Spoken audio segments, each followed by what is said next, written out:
할렐루야. 성령 충만함을 입으셔서 성령의 9가지 열매를 주렁주렁 맺히시고 살아가시는 저와 여러분 될 수 있기를 주님의 이름으로 축복합니다. 특별히 오늘 8번째 열매인 온유의 열매를 여러분들이 모두가 맺으시는 귀한 은혜가 이 시간 임하시기를 바랍니다. 우리 옆에 분들에게 우리 온유의 열매를 맺읍시다. 이렇게 인사 나누시고 축복합시다. 우리는 힘제일주의 시대에 살고 있습니다. 그래서 돈의 힘, 권력의 힘, 그리고 숫자의 힘, 이것을 오늘의 3대 힘이라고 합니다. 일찍이 마키아벨리라는 사람은 그의 군주론이라는 책에서 사람을 지배하는 방법은 사랑과 덕이 아니고 힘과 권력이요, 이것이 역사를 지배한다고 주장했습니다. 그러나 기독교에는 우리 주님의 가르치심은 역설적인 파라도스가 있습니다. 높아지고자 하는 자는 오히려 낮아지라. 살고자 하는 자는 죽으리라. 온유함이 강함을 이긴다. 성경에서 가르침을 보면 세상 진리와는 정반대되는 그런 교훈이 성경에 있는 것을 볼 수가 있습니다. 이 세상 나라는 힘에 의해서 지배될 수 있는지 모르지만, 그러나 하나님의 나라는 섬김과 사랑, 그리고 온유와 겸손에 의해서 다스려지는 것입니다. 당시 예수님께서 하나님 나라는 섬김과 사랑, 그리고 온유와 겸손에 의해서 다스려짐을 이렇게 말씀합니다. 오늘 본문 말씀, 온유한 자는 복이 있나니 그들이 땅을 기업으로 받을 것이며. 유대인들이 이 말씀을 들을 때에, 이 가르침을 받을 때에 대단한 충격으로 받아들여졌을 것입니다. 왜냐하면 생각해 봅시다. 당시에 세계를 지배하고 있던 나라는 그 유대 나라도 지배하던 나라인 로마입니다. 로마가 그렇게 세상을 지배할 수 있었던 것은 바로 군사력, 군사의 힘이었습니다. 때문에 유대인들은 로마의 힘을 능가하는 강력한 능력을 지닌 정치적이고 물리적인 메시아를 간절히 기다려왔습니다. 그래서 예수님께서 죽은 자를 살리시고 보리떡 5개와 물고기 2마리로 5,000명을 먹이고도 12광주리나 남게 하시는 권능을 가지신 예수님, 풍랑을 잔잔하게 하시고 나무를 저주할 때 나무가 뿌리째 말라버리는 그런 능력을 가지신 그런 분이라면 넉넉히 로마를 이기고 우리 유대 나라가 세계를 지배할 수 있겠다고 그렇게 생각해서 예수님을 왕으로 세우려고 하고 메시아로 모시려고 했던 것입니다.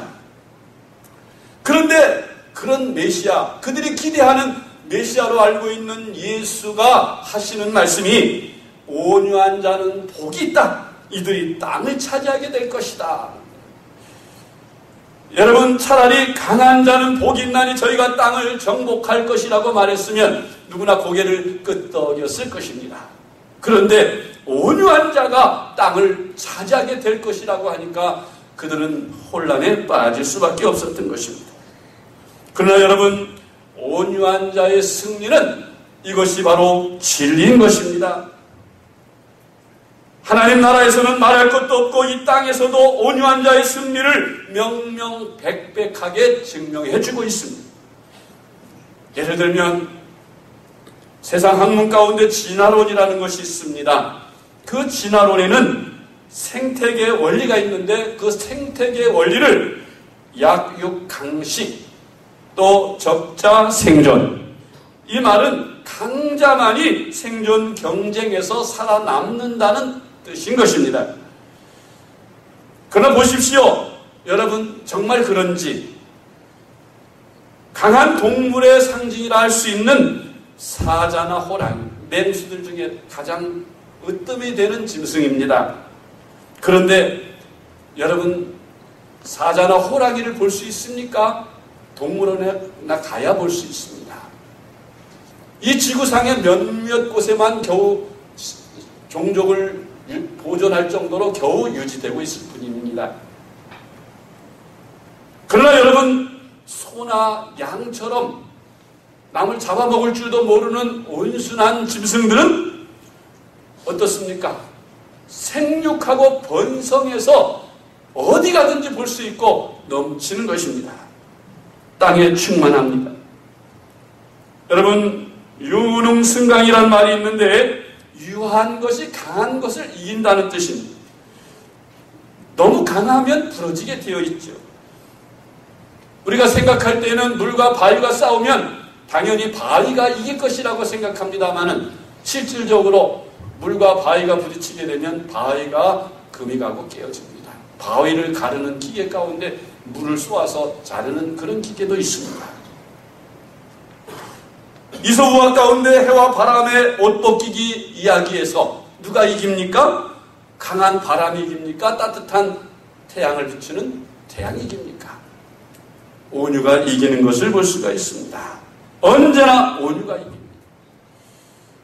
여러분, 보리새우를 아시는지 모르겠습니다만은 이 보리새우는 갑각류로서 그 몸이 자랄 때마다 1년에 한두 번씩 허물을 벗습니다. 껍데기를 벗어줘야 됩니다. 그 딱딱한 갑옷을 벗지 않으면 그 안에서 몸이 갇혀서 자라지 못하고 죽게 됩니다. 그래서 허물을 벗는데 어렸을 때는 허물을 자주 벗어서 몸이 자꾸 자랄 수가 있습니다. 그런데 나이가 먹어가고 커질수록 이 입은 옷이 더욱 두껍고 단단해져서 나중에는 이 보리새우가 그 갑옷을 벗지 못하고 결국 그 안에서 갇혀서 세월을 마치게 된다는 이야기입니다. 나무도 껍질이 두꺼워지고 굳어지면 고목이 되는 것입니다. 연한 가지에 꽃이 피고 열매가 맺혀지는 것처럼 우리 마음 심령도 마찬가지로 굳어진 마음에는 결코 하나님의 은혜가 임하지 않습니다. 에스겔서 36장 26절에 보면 또 새 영을 너희 속에 두고 새 마음을 너희에게 주되 너희 육신에서 굳은 마음을 제거하고 부드러운 마음을 줄 것이며. 굳은 마음은 강팍한 마음입니다. 부드러운 마음은 온유한 마음입니다. 발달할수록 부드러워지는 자연의 섭리를 볼 수 있는데 광물보다는 식물이 더 부드럽습니다. 식물보다는 동물이 더 부드럽습니다. 영적으로 발달할수록 사람도 부드럽습니다. 마음도 얼굴도 언어도 부드러워지는 것입니다. 옛날 중국의 노자가 그의 스승이 임종을 할 때에 스승에게 승리의 비결을 물었습니다. 그랬더니 스승은 노자의 손을 끌어다 자기 입속에 넣습니다. 그리고 만져보라고 했습니다. 말랑말랑한 혀만 있고 딱딱한 이빨은 하나도 없었습니다. 노자는 깨달았습니다. 아, 강한 것은 결국 없어지고 유한 것만 남는구나. 온유한 것이 이긴다는 진리입니다. 여러분, 우리 입안에는 이빨이 있고 혓바닥이 같이 존재합니다.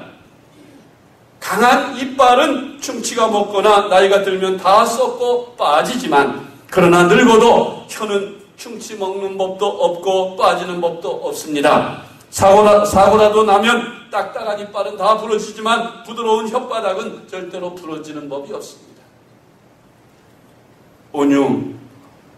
여러분, 온유란 무엇입니까? 헬라어로 프라우테스라고 합니다. 한번 따라해 보십시다. 프라우테스. 프라우테스. 우리말 번역은 모두가 다 온유라고 번역을 했습니다. 근데 온유란 말 우리가 많이 쓰지만 이해하기 어려워요. 그냥 부드러운, 그렇게 연약한 그런 정도로만 생각합니다. 그런데 이 원어적으로 해석을 해보면 그 뜻이 명확해지는데 영어로는 젠틀네스라고 합니다. 점잖다 그런 뜻이죠. 또 혹은 미크네스라고 합니다. 이것은 부드러움으로 표현되어집니다. 이 말은 우유부단한 성격을 의미하거나 연약한 이미지를 가진 단어가 아닙니다.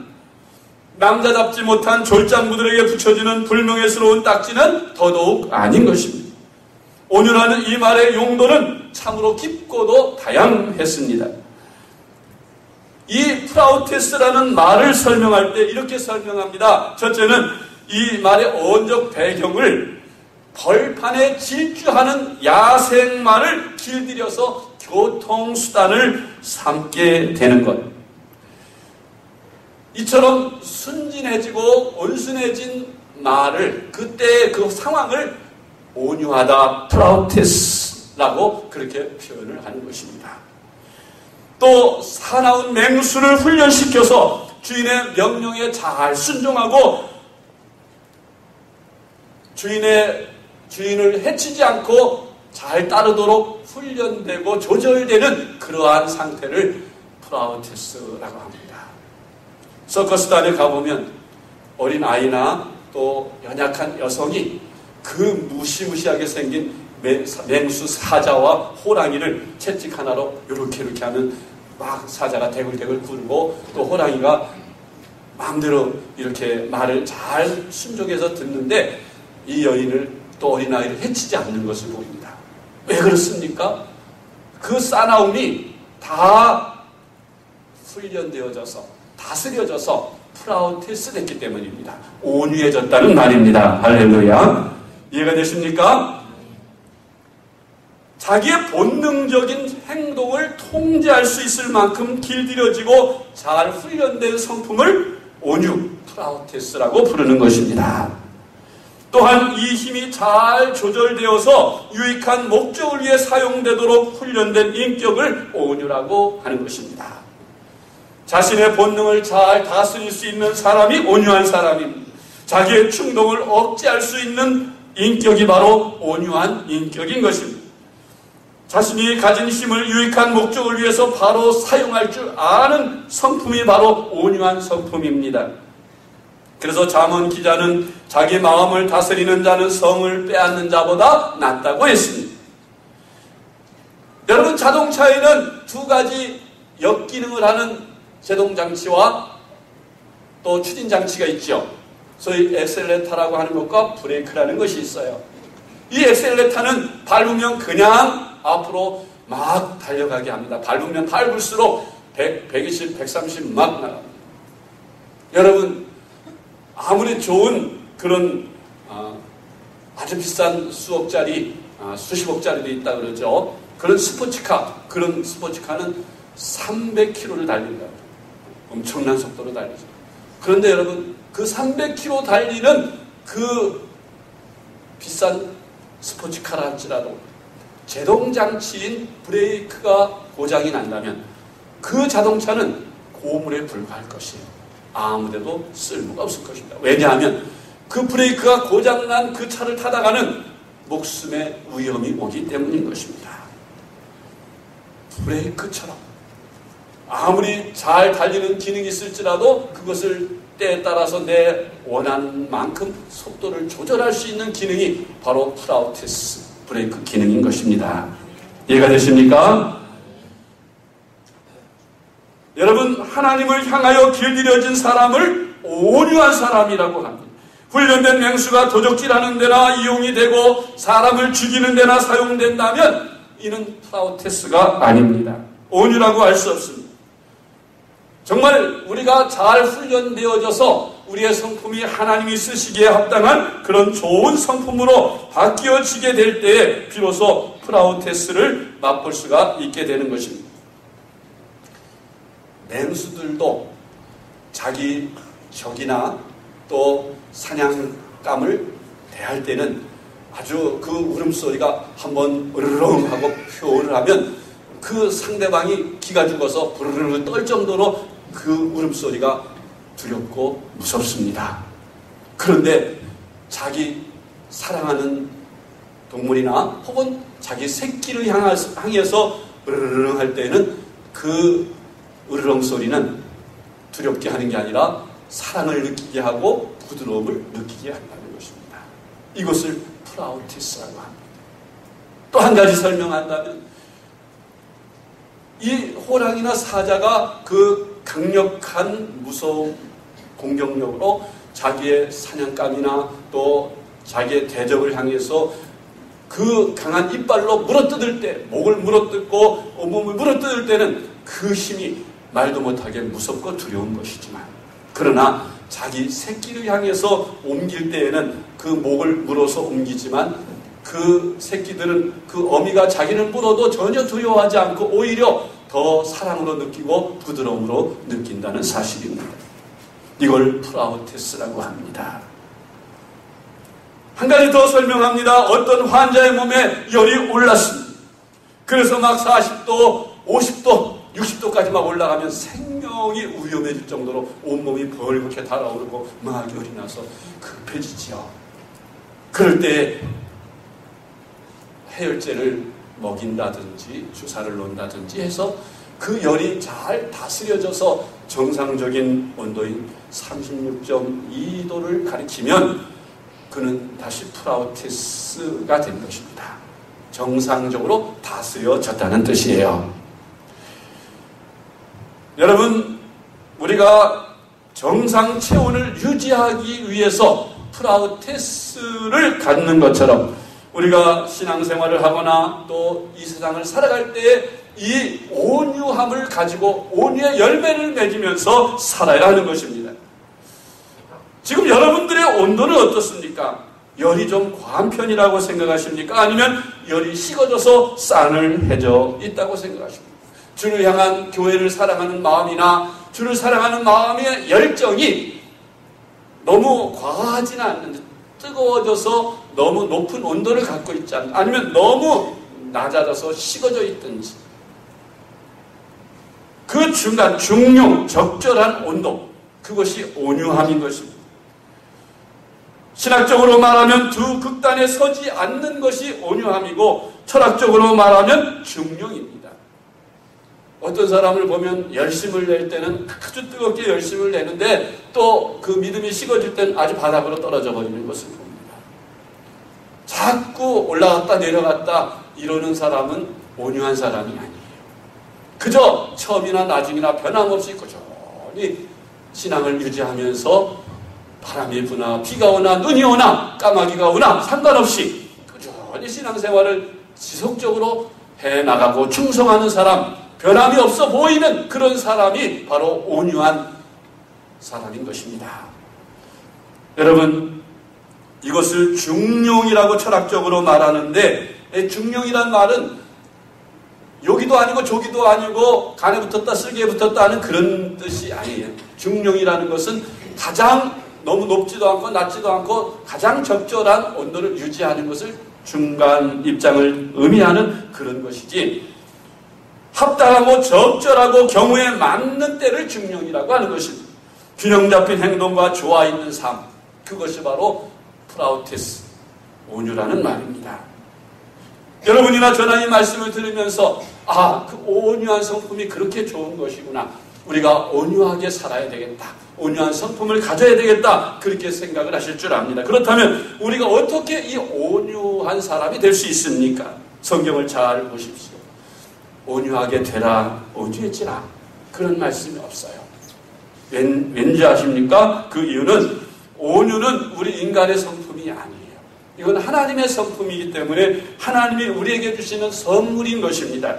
성령을 받을 때 성령께서 우리 안에 가져오시는 성품, 온유의 성품인 것입니다. 갈라디아서에서는 온유를 성령의 열매에 포함시키고 있는 것이 뭐예요? 바로 성령을 받을 때 맺어지는 열매라는 사실입니다. 온유의 뿌리는 성령입니다. 그러므로 나는 천성적으로 온유하지 못한 난폭한 성격을 가졌다고 낙심하지 마십시오. 아무리 성격이 난폭하고 또 기복이 심하고 온유하지 못한 성품을 가진 사람일지라도 성령을 받으면 그 성령님이 그를 조절해서 온유한 성품, 프라우테스의 상태로 만들어주시는 줄 믿으시기 바랍니다.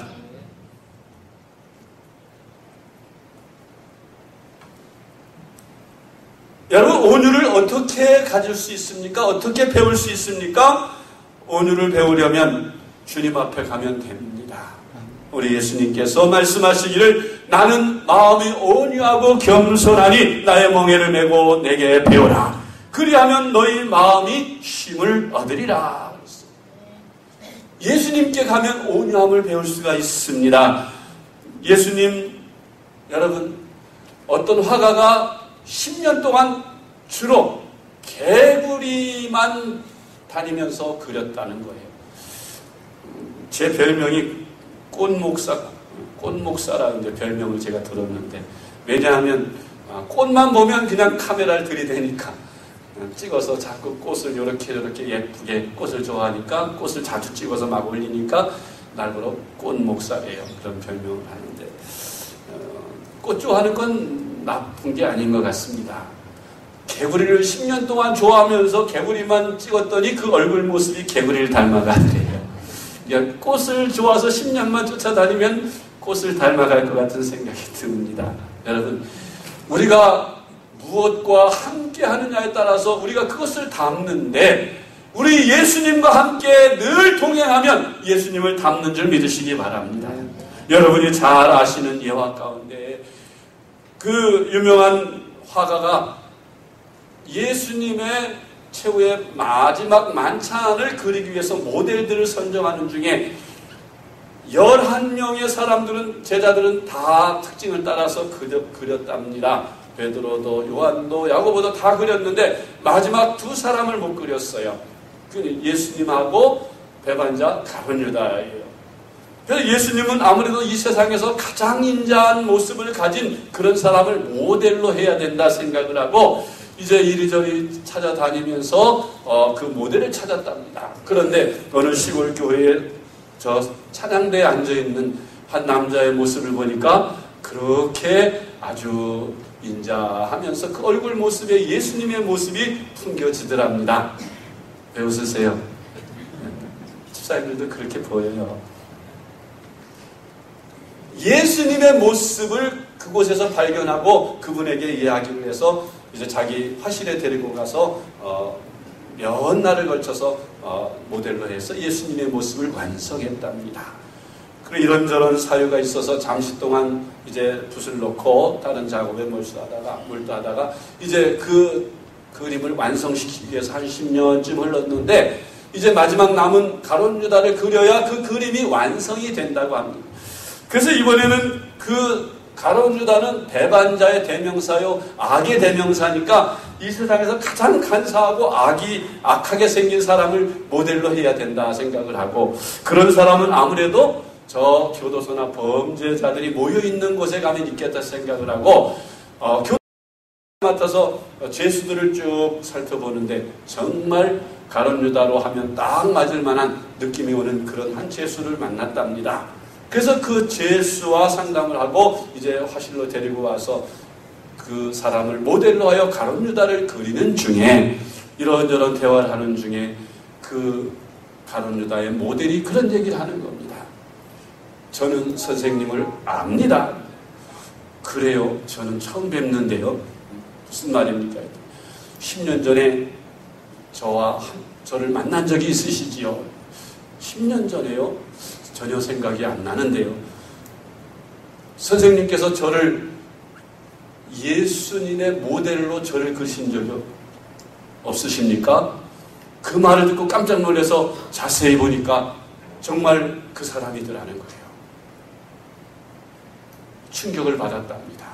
어떻게 10년 전엔 예수님을 닮은 아름다운 모습의 그 얼굴 모습으로 예수님을 그렸는가? 10년 후에 이렇게 가룟 유다의 얼굴로 바뀌어져서 이렇게 가룟 유다의 모델이 되었는가? 그래서 그림을 그리는 중에 그 사유를 물으니까 이 가룟 유다의 모델이 자기의 지나온 과거를 다 이야기하는데, 자기가 예수님의 모델을 할 때 그 시절에는 교회 청년으로서 정말 교회 충성을 다하고 순수한 마음으로 정말 밤낮 없이 기도하고 늘 주님의 말씀대로 살려고 애쓰면서 그렇게 신앙생활을 하고 교회 충성봉사하던 때였는데, 세상을 알게 되고 자꾸 이제 세상 맛을 알고 교회는 점점 멀어지게 되고, 그래서 세상 범죄 속에 빠지고 10년 후에 자기의 모습이 이렇게 흉악하게 바뀌어졌노라고. 여러분, 똑같은 사람이라도 예수님의 모습도 닮을 수 있고 가룟 유다의 모습도 닮을 수 있다는 사실을 기억하시기 바랍니다. 우리가 주님과 함께 동행하며 살면 주님을 닮을 것이고, 주님을 떠나서 마귀를 따라 살면 다른 여자를 닮게 될 줄 아시기 바랍니다. 우리가 늘 주님과 동행하면 온유한 성품의 사람이 되는 것입니다. 사도 바울이 사울일 적에는 혈기가 왕성한 사람이라서 그는 예수 믿는 사람들을 이단으로 여기고 가는 곳마다 잡아다 감옥에 가두고 죽이는데 앞장섰던 사람인데, 그가 다메섹으로 예수 믿는 사람들을 역시 잡으러 가다가 도중에서 빛 가운데서 주님을 만나 주님의 음성을 듣게 됩니다. 그리고 그가 새 사람이 되어 바울이 되었는데, 그는 완전히 그의 성품이 바뀌어져서 오히려 예수 그리스도를 증언하는 증인이 되고 전도자가 된 것입니다. 사랑하는 여러분, 우리는 온유한 성품을 가져야 합니다. 그러기 위해서는 날마다 주님과 동행하는 삶을 살아야 함을 믿으시기 바랍니다. 여러분들의 얼굴 모습을 보면서 여러분들은 주변 사람들로부터 무슨 평가를 받습니까? 당신을 보면 꼭 주님이 생각나요. 그런 소리를 듣습니까? 아니면 혹시 사기꾼이 아닌가? 어떤 목사님인데 같은 동료 목사입니다. 그분이 수염을 한 달만 안 깎으면 이렇게 덥수룩해져요. 기도원에 올라가서 한 달 기도하고 내려오는데 수염이 덥수룩해가지고, 그리고 차를 타고 내려오니까 검문소에서 자기를 잡더라는 겁니다.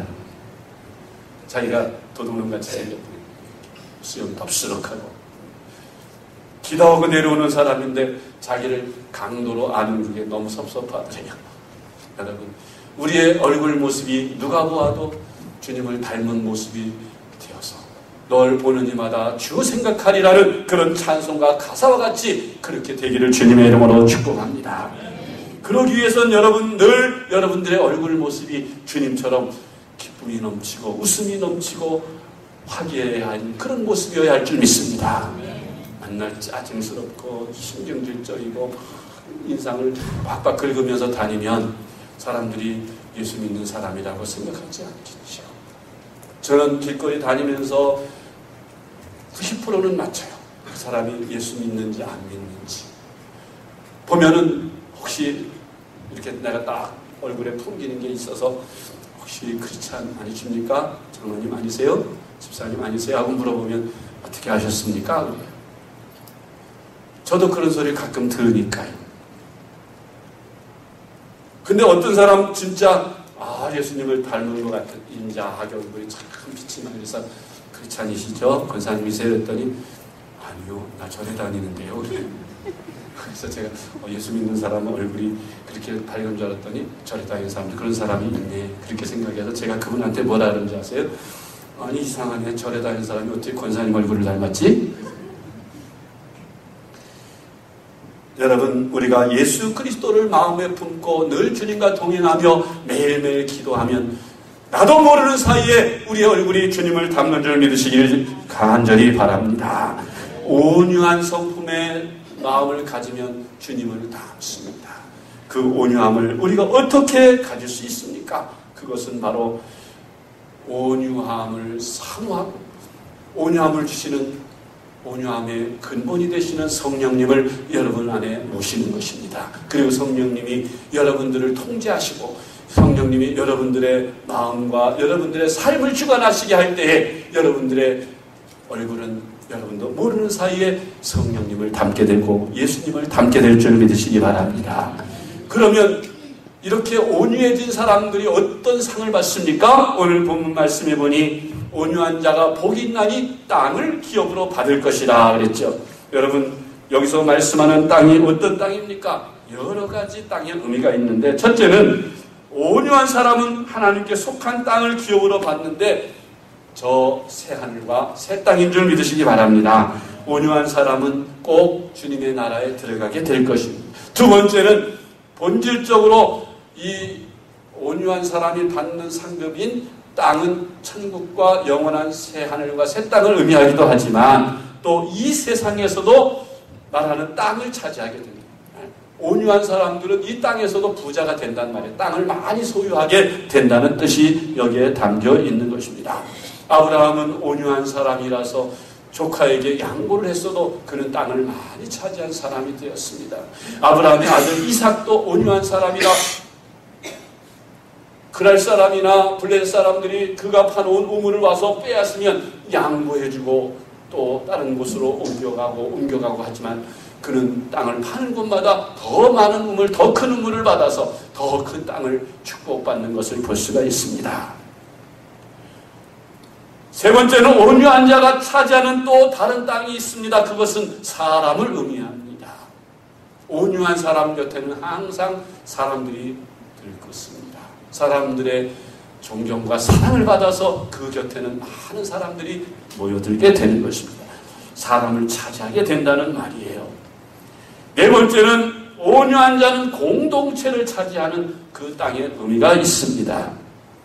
이 공동체의 아름다운 위치, 그것은 사람을 다스리는 지도자의 위치에 있게 된다는 뜻입니다.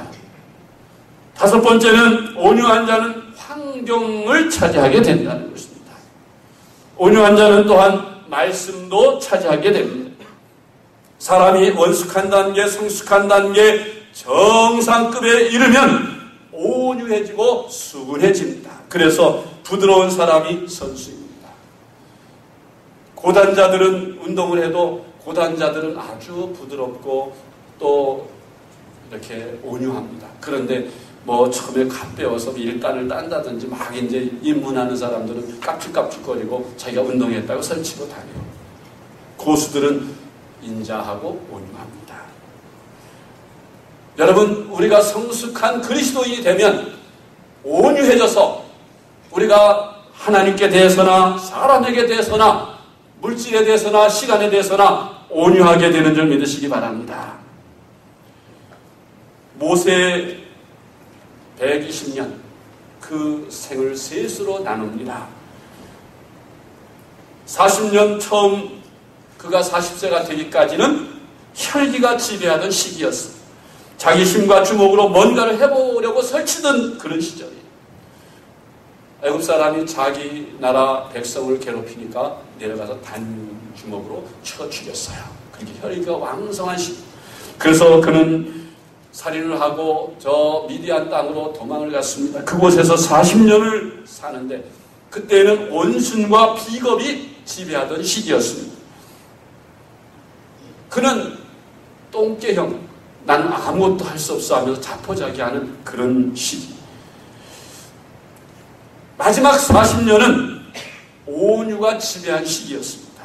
그의 나이 80에 가시떨기 나무 아래서 하나님을 만나게 됩니다.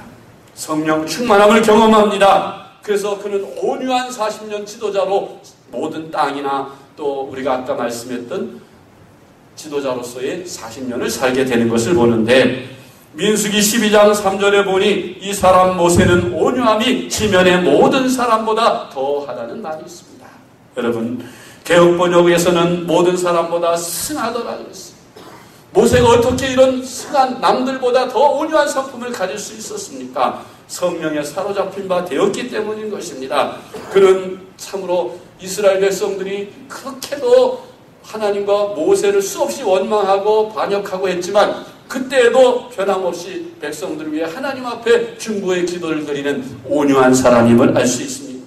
아마 혈기가 왕성할 때 같았으면 하나님 말씀대로 저 반역하는 무리들 다 죽여버리세요, 그렇게 기도했을지 모르는데, 그럴 때마다 모세는 하나님 앞에 중보하지요. 하나님 안 됩니다. 저들을 여기서 죽이시면 저 이방 사람들이 하나님께서 이스라엘 백성들을 애굽에서 가나안 땅까지 인도할 능력이 없어서 중간에서 다 죽여버렸다고 하나님을 영광을 가릴 것입니다. 차라리 내 이름을 하늘나라 생명책에서 지우실 망정 저 이스라엘 백성들을 멸하지 마시고 저들을 용서하여 주시옵소서 하면서 간절하게 중보의 기도를 드리는 그러한 온유함이 지배하는 온유의 사람이 되었습니다. 사랑하는 성도 여러분, 우리는 하나님의 사람이 되어야 합니다. 성령의 사람이 되어야 합니다. 우리의 모습 속에 나타나는 온유함에 반대되는 그런 수많은 우리의 성품들을 성령의 충만함을 받아서 성령의 9가지 열매를 주렁주렁 맺으시되 온유의 성품을 풍성히 맺으시는, 그래서 그 얼굴 모습 속에서 주님을 만날 수 있는 그런 저와 여러분 될 수 있기를 주님의 이름으로 축복합니다.